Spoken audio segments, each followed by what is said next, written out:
Mayong hapon, Negros. Ini ang Digicast Negros X. Ang nagapanguna nga napulo ka mga balita sa Negros ang amon nga dulong sa inyo. Updin ninyo kami via Facebook, YouTube, kag sa amon nga website www.digicastnegros.com. Kag sarama kami malanto sa Kika Channel 11 sa Kabangkalan City, Himamaylan City, kag Banuas ang Ilog. Kag yari na ang top 10 nga mga balita sa Negros subong adlaw. Sa Bacolod, 750 billion pesos nga balon sa peke nga stamp tax na recover sa BIR. Talisay City, nakarecord sa 42 kabago nga mga kaso sa COVID-19 sa isa lang kaadlaw. Negros Oriental, nagausisa sa nadiskubrihan nga peke nga mga RT-PCR test results. Sa Banuas ng Murcia, 3.4 milyones pesos nga balon sa suspected shabu nakuha sa buy-bust operation. Kag, sa Good Vibes, kilalahon ng isa ka Iloy nga nagsastre, naglibot sa puto kag nag-BHW, nakapatapos eskwela sa pito niya ka mga anak. Initanan sa Digicast Negros X.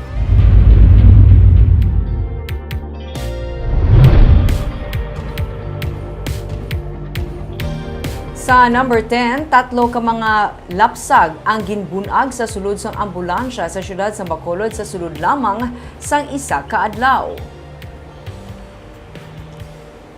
Kahapon pinaagi sa bulig sa mga medical responders ng City Disaster Risk Reduction and Management, duha ka mga babayi nga lapsag kag isa ka lalaki ang ginbunag sa ilatag sa ka mga Iloy sa ambulansya samtang nagapakadto ini sa lying-in kag birthing home center sang syudad. Ang una nga lapsag ang ginbunag sang iya 22 anyos nga Iloy nga taga Barangay Granada mga alas 5 sang aga.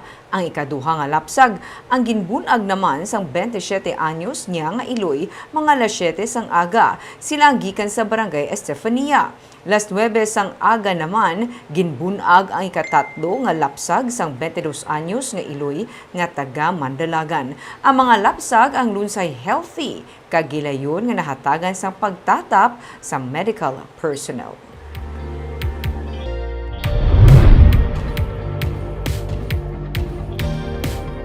Sa number 9, isa ka farm manager sa Cadiz City, patay sa pagpaniro. Patay ang 51 anyos nga si Manolo Pore, nga isa ka farm manager sa Hacienda Dalayapan, barangay Kaduhaan sa syudad sang Cadiz matapos tiroon sa mga armado nga persona sang kahapon. Sa investigasyon sa Cadiz PNP, nagasakay lang sa iyang motorsiklo ang biktima padulong sa Hacienda Dalayapan, kag sa maglapot sa katubuhan, gilayon na lang siya ginlutang sa mga armado nga makapila ka beses nga nagresulta sa iyang kamatayon. 16 tanan ka mga bala ang na-recover sa crime scene. Ginahibalo pa sang PNP kung ano ang motibo sa mga armado sa pagpatay sa farm manager kag kung sino ang yara sa likod sa pagpatay sa iya.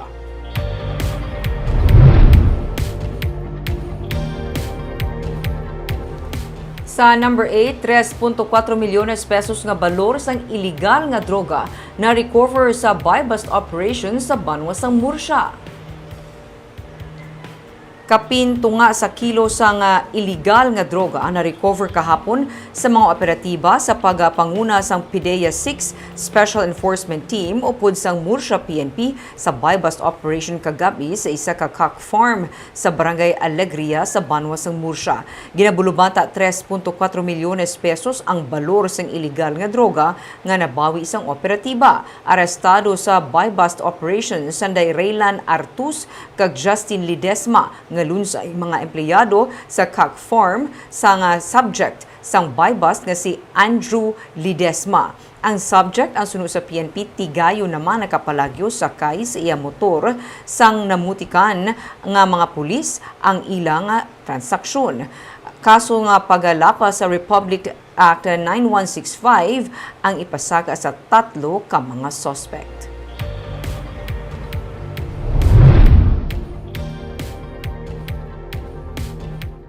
Sa number 7, Office of the Ombudsman nagdismiss sa kaso kriminal nga gipasaka sa kay Bacolod City Mayor Evelio Lunardia kag duha ka iban pa nga mga anay empleyado sang syudad.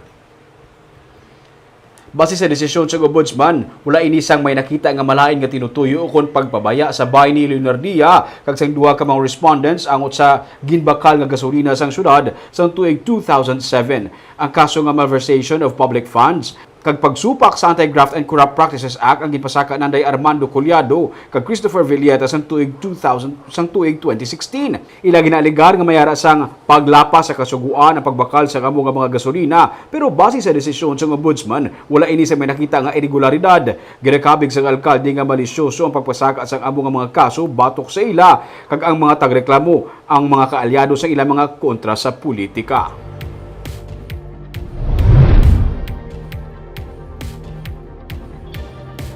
Sa number 6, mahimo na subong tanan nga pumuluyo sa Bacolod makapa-register ayhan sa ilatag sa kabarangay ukon online para mahatagan sang prioridad sa bakuna kontra COVID-19.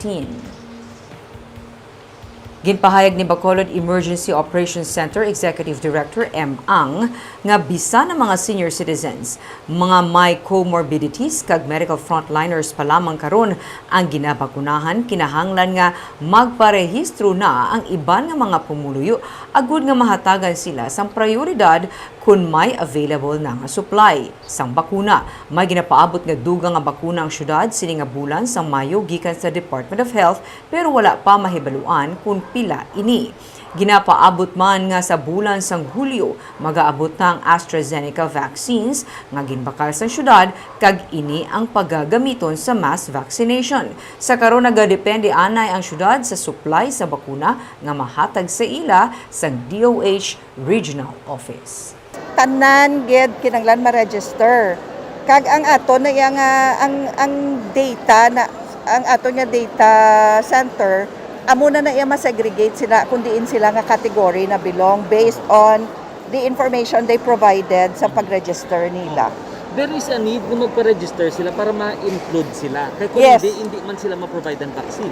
Not only that, para nga mauna man sila kung nauna ka register, nauna ka man i-notify, tagaan slot.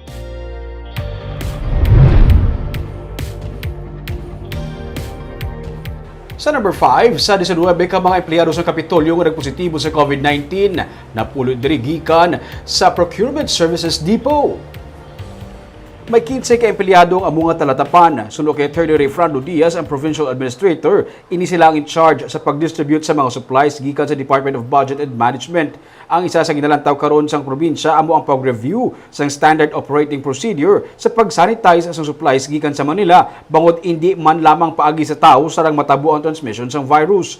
Magluwa sa 19 kahapon, may nagdugang nga positibo gikan sa Sanggunian Pandalawigan suno sa kay Diaz. 32 na ang nagpositibo sa virus nga mga empleyado. Pero sa mga close contact sa mga nag-positive nga ginswab, sila ang nag-negatibo sa virus. Samtang naka-record ang probinsya sang all-time high sa active cases ini. As of May 4, 5 p.m. sa record sang Provincial Incident Management Team, 2,405 ang active cases sang COVID-19 sa Negros Occidental. Puno ang mga quarantine facilities o kung halos nagakapuno pero suno sa kay Diaz bisan sa among sitwasyon, maayo na lang kay hindi ang mga ospital ang nagakapuno.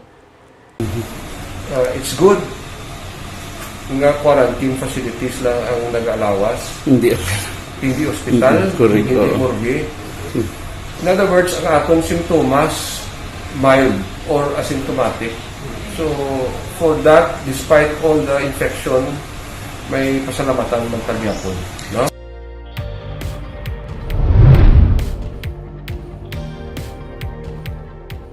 Sa number 4, triple-digit COVID-19 cases ang nagdugang kahapon sa Negros Occidental kag Bacolod City. Balik sa triple-digit ang dugang nga kaso sa COVID-19 kahapon sa Bacolod City matapos makarecord sa 128 ka new COVID-19 cases ang syudad. Sandig sa data sa DOH Region 6. Lunsay mga local cases ang tanan nga dugang nga kaso. Nagsaka naman sa 949 ang active cases karon sa Bacolod City. Sa Negros Occidental, 210 naman nga kaso ang nagdugang sang kahapon.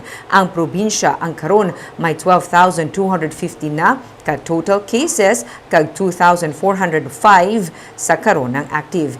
Hindi ini ang layo sa total cases sa karon sa Negros Oriental. 2,568 ang total COVID-19 cases sa Negros Oriental humalin sa pagsugod sa pandemic kag sa karon 387 diri ang active cases.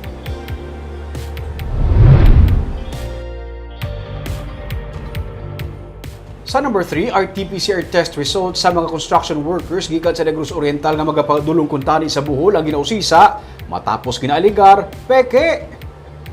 Ginpahayag ni Dr. Lilan Estacion, Ground Commander sang Interagency Task Force sa Negros Oriental nga ginausisa na karon sang IATF ang ginadaligar fake swab test result gikan sa Negros Oriental nga dala-dala kag gingamit sang 20 ka mga construction workers nga magatrabaho kuntani sa Bohol. Sa nagsa report sa Philippine News Agency, ang insidente ang natukiban sa tinalikdan nga semana matapos ginpa-verify sang probinsya sang Bohol sa Negros Oriental ang dala nga RT-PCR results sang mga construction workers bilang requirement sa pagsulod sa probinsya. Kag dito nahibaluan nga peke ang mga dokumento. Sunod sa IATF, yara na sa legal team kung ano ang posible pagatubangon nga kaso sa mga trabahador kag ilaman usisaon ang employers sang mga ini.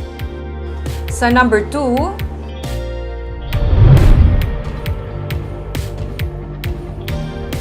Siyudad sang Talisay nakarecord sang 42 ka bag-o nga kaso sang COVID-19. Ini ang pinakataas nga na-record sa isa ka adlaw. Suno kay Dr. Joy Guanzon, ang City Health Officer, ini sila ang mga close contact sa mga nagpositibo sa COVID-19. 112 sa karon ang active cases sang syudad kag natalana naman nga magbukas ang City Hall buwas nga adlaw matapos nga nagsira ini subong nga adlaw para sa disinfection. Kasunod man sang pagpositibo sang pila ka mga empleyado. Sa Victoria City naman, 14 ang bag-o nga COVID-19 cases. 13 diri ang local transmission kag ini sila ang close contact sang isa kagikan sa Talisay nga nagpositibo sa virus. Wala naman may nagduga nga nagpositibo sa mga empleyado sang City Hall. Samtang sa Bago City, 24 ang dugang nga kaso kag may isa nga ginreport nga napatay. Ini siyang isa ka tricycle driver kag gikan sa Dulao, padayon ang contact tracing. Sunod kay Cinder Rosquillo, ang planning section chief, ginapatuman ng granular lockdown. 28 ka pamilya o kun 111 ka persona ang apektado bangod may clustering sang COVID-19 sa Dulao. Padayon ang pagsaka sang kaso sa Bago City. Sa Abril lamang, may 234 cases. Ang tricycle driver, hindi ito Dulao? Dulao siya, ma'am. But I think hindi ma-establish whether related siya sa clustering of cases.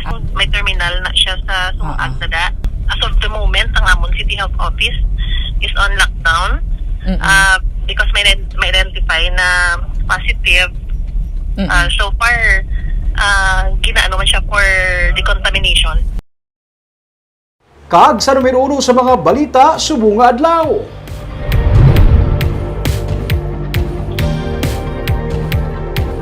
Nagdangat sa 750 million pesos ang balor sa mga peke nga documentary stamp tax nga recover sa BIR sa ilaging patigayon nga operation sa isa ka warehouse sa Barangay Tangob sa Bacolod. Ginausisa pa kung sino nagapanag-iya sini. May report si Barbara Mijares. Ang nabaton nga impormasyon sang BIR amo nga may naga-manufacture sang sigarilyo sa isa ka lugar sa Barangay Tangob sa Bacolod. Pero suno kay Attorney Antonio Jonathan Haminola, ang Regional Director sang RR12, wala sila naglaom nga sa ilang nga pagpadulong sa lugar Martes ang hapon matukiban nila ang peke nga mga stamp tax nga kuna kalusot nagabalor sang 750 million pesos nga kapierdihan sa gobyerno. Na-recover man ang mga raw materials para sa sigarilyo. Sa karon padayon pang pagtukib kung sino ang nagapanag-iya sa mga na-recover nga items o kung sino ang yara sa likod sini. Padayon man ang inventory.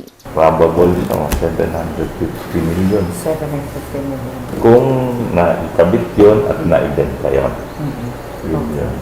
Probable losses. So, at least na-prevent na ma-affix ang stamp. Ang info is merong laman. So, we're going to determine kung sino ang owner ng place saka yung owners ng trucks. Because it could be na nirentahan ng mga... Pwede. Ginapatud pa ang kaso nga ipasaka. Isa na diri ang pagsupak sa National Internal Revenue Code 265 ukon ang possession sang fake stamps. 254 sa tax evasion kag iban pagid nga kaso may angot sa pagpatigayon sang illegal nga negosyo kag bisan pa ang possession mismo sa mga materyales sa paghimo sang sigarilyo bangod wala man ini sang may nakitaan nga permiso. Nagapanawagan ng BIR sang kooperasyon sang publiko ilabi na nga kinahanglan ang buwis sa tunga sang pagpanghangkat nga ginaatubang karon nga may pandemya. Sa Good Vibes, sa Domingo na ang Mother's Day. Aton kilalahon ng isa ka Iloy nga nag-BHW, nag-daycare teacher, nagsastre, kag naglibot sang puto para lamang mapatapos sa pag-eskwela ang iyang mga anak. Yaring report ni Romeo Subaldo. Wala nakatapos sa pag-eskwela si Maria Dela Villarma, pero wala ini nakapugong sa iyang paghimakas. Ang iyabana, driver sa City Hall sa Bago City, Sadto. Siya naging daycare teacher, barangay health worker, nanging sastre kag nagalibod pa sang puto. Kinahanglan ko nung magdoble sa paghimakas kay may 7 sila ka mga kabataan. Hindi pwede nga isadig lang ang tanan sa iya nga mister. Gani basta may mga palagwaon sa eskwelahan sa Bago, sako man ang iya pagpulaw bugtaw sa pagpanahi sa mga costumes. Bisan ang pagkaon Ang ano adlaw pagkaon paano nyo man hawot lang. Ano magkabakahot-hawot paano inang kada pangitaan pa aging panyapon, pangitaan pa aging pamahaw, pangitaan pa aging panyaga. Oo. Kasi pangutang man para makakaon. Tuod ka. Budlayil. Oo. Amo na nga makaligan man ang mga inadlaw. Hindi ko lang may balaan nga ti. Ara na sila sa college. Kung may mga inadlaw nga wala na gid sang tinig-angon, wala siya nagakawad-an sa pag-asa kay hugot ang iya nga pagtuo. Maswerte si Nanay Dela kay ginbugayan siya sa mga mapisan nga mga kabataan. Sang napatapos na ang subang, bagabulig naman ini sa pagpaeskwela sang manghud, kag nagsige-sige na. Mga scholars pa ini sila. Tapos sila nagatinghuha man nga maka-eskwela Nagtarong. sang matarong. Na-bless ka man sa mayong mga kabataan. Oo. Sa bugay sang Ginoo gid. Oo. Basta nga nakatapos sila ang maghulang gabulig sa manghud. Tapos kasunod. Sige, sila na lang binuligay na mismo. Binuligay sila. Sa karon, ang mga kabataan niya, yara na nakabase sa nagkalain-laing nga pungsod sa kalibutan, mayara sa Estados Unidos, United Kingdom, sa China, Saudi Arabia kag iban diri sa Pilipinas. Gani siya ang natagaan man sa kahigayunan nga makabiyahe sa iban nga pungsod.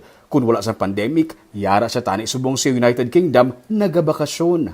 Kasi bakasyon ka na abroad. February 28 ni ato na ko. Kaya po ka na nabisitahan nga lugar? May arakan. Singapore, Malaysia, China, Hong Kong, Ka-travel ka na. sa UK. Wow. Kag sa UK daw na ano-ano. Balik lang. Bago bakulod lang ang UK. May mga napundar man sila nga mga propiedad, may talamnan, babuyan, bake shop kag ginaparentahan nga mga balay. Sa piyak sini, wala siya sa gihapon nagauntat sa pagpanahi gamit ang tradisyonal niya nga makina kay ini na ang nanginhilig niya. Para sa anak ni Dela nga si Erla Joy Caseria, ila ginakabig nga super mom ang ilang nga iloy kaysa piyak sa ilang nga sitwasyon. Nakuha niya nga mangin mapag-on sa tanan nga pagtilaw. Kung may mga difficulties, may mga challenges sa life, look back lang naman ang paghimo sa amon ni nanay sa amon. Kaya kung nalampuwasan niya to sa unang mga kabudlayan, mga challenges, wala sila ni tatay ng mga resources, wala sang financial aid or financial help sa outside na pero na-raise kami nila in an honest way, Sini nga Mother's Day, wala na sa iban pa nga nakita nga the best nga regalo para sa iya nga iloy si Erla kag ang iya nga mga utod kundi ipahibalo sa kalibutan nga the best ang ilang nga nanay. Barb, para kay Nanay Dela, hindi lawlaw ang inagyan niya para mapatapos sa pag-eskwela ang iya 7 ka mga kabataan. Pero iya ko nung nga pinaka-sikreto siguro para na overcome ita ng tanan, iya gyang hugot kapag tuo kag hard work according sa iya. Correct, Ming. Kag nami, Ming, no, nga ang after sa iyang efforts, ginbalikid siya, ginulikid sa iyang kabataan. Barb, pag-graduate ang subang, siya paskula sa ikaduha, wala paskula sa ikatatlo, bulos-bulos na sila sa ang mga magulutod sa pag-angkon sa responsibilidad para matawhayan ang ilang ginikanan. Si Bana ni Ma'am Dela is a driver sa City Hall. Grabe, ma'am, no? Congratulations ha sa iyang pagkailoy kag sa success nga labot sa iyang kabataan. Kag Happy Mother's Day in advance. Happy Mother's Day. Kagamoy itong mga balita sa Negros, subong nga adlaw. Kay man sa panahon karon importante nga may ihibalo ka sa nagakatabo sa imo nga palibot. Pero dapat balanse kag eksakto ang mga impormasyon. Parayan kami nga magapangalagad sa Negrosanon. Ako si Barbara Mijares. Tubtub sa buwas ako naman si Romeo Subaldo, mayong hapon.